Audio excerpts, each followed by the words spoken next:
लखनऊ उत्तर प्रदेश की राजधानी, नवाबों का शहर। क्या वाकई लखनऊ नवाबों का शहर है? क्या आपने कभी सोचा है कि जिस शहर की स्थापना ही भगवान राम के छोटे भाई लक्ष्मण ने की थी, वह कब और कैसे नवाबों का शहर बन गया? लखनऊ को नवाबों का शहर कहना इस्लामी दुष्प्रचार की अति है। लखनऊ का प्राचीन नाम लक्ष्मणपुरी था। अवधि में लक्ष्मण को लखन कहते हैं। धीरे धीरे लक्ष्मणपुरी लखनऊ बन गई। लखनऊ और अयोध्या आपस में उसी तरह जुड़ी हुई हैं जैसे भगवान श्री राम और उनके भाई लक्ष्मण के नाम हमेशा साथ लिए जाते हैं। स्वतंत्रता के बाद कांग्रेस ने मौलाना अबुल कलाम आजाद को देश का पहला शिक्षा मंत्री बनाया था। मौलाना आजाद भारत में नहीं बल्कि सऊदी अरब के मक्का में पैदा हुए थे।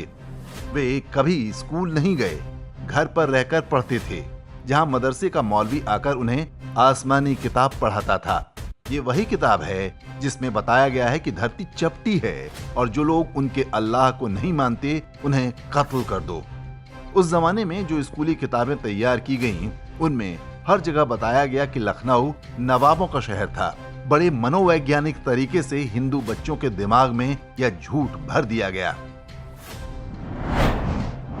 तभी से स्कूलों में यह प्रश्न शुरू हुआ कि नवाबों का शहर किसे कहते हैं। बच्चे उत्तर देते हैं लखनऊ। जो बच्चा यह उत्तर नहीं देगा उसके नंबर कट जाएंगे, वो मूर्ख माना जाएगा। फिर हर जगह यही झूठ दोहराया जाने लगा। हिंदुओं ने बिना इस षड्यंत्र को समझे मान लिया कि लखनऊ नवाबों का शहर है। मजहबी आदमी भले ही पंचर बनाता हो, लेकिन उसकी राजनीतिक समझ बहुत जबरदस्त होती है। वो अपने शत्रु का नामो निशान मिटा देना चाहता है। विदेशी आक्रमणकारियों ने जब शहरों पर अधिकार करना शुरू किया तो सबसे पहले उनके नाम बदले गए। राम की नगरी अयोध्या फैजाबाद बन गई। संगम की नगरी प्रयाग अकबर की नगरी इलाहाबाद हो गई। कम लोगों को पता होगा कि औरंगजेब ने मथुरा का नाम इस्लामाबाद रख दिया था। मुगल दस्तावेजों में कई जगह वृंदावन का नाम मोमिनाबाद लिखा गया है। ये तो भला हो राजा सूरजमल का, जिन्होंने भगवान कृष्ण की भूमि को मलेच्छों से मुक्त कराया। मुगलों के दौर में लखनऊ किसी तरह बच गया था, लेकिन जो काम मुगल नहीं कर पाए थे, स्वतंत्रता के बाद वो काम कांग्रेस ने कर दिखाया। देखते ही देखते लखनऊ से लक्ष्मण का नाम गायब हो गया। लखनऊ में आज भी लक्ष्मण टीला नाम का एक स्थान है। ये काफी ऊंची भूमि है और यहाँ पर एक छेद भी मिलता है जो काफी गहराई तक गया है।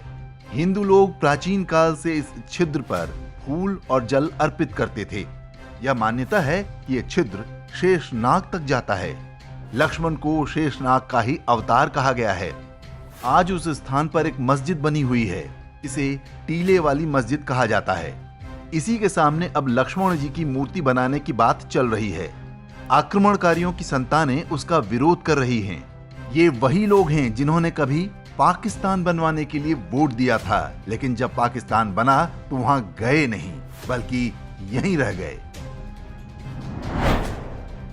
हजारों वर्ष से अपनी ही धरती पर पददलित हिंदू समाज अब योगी आदित्यनाथ को आशा भरी दृष्टि से देख रहा है कि भगवान राम की धरती के बाद अब लक्ष्मण का नगर भी विधर्मी आतताइयों से मुक्ति पाएगा।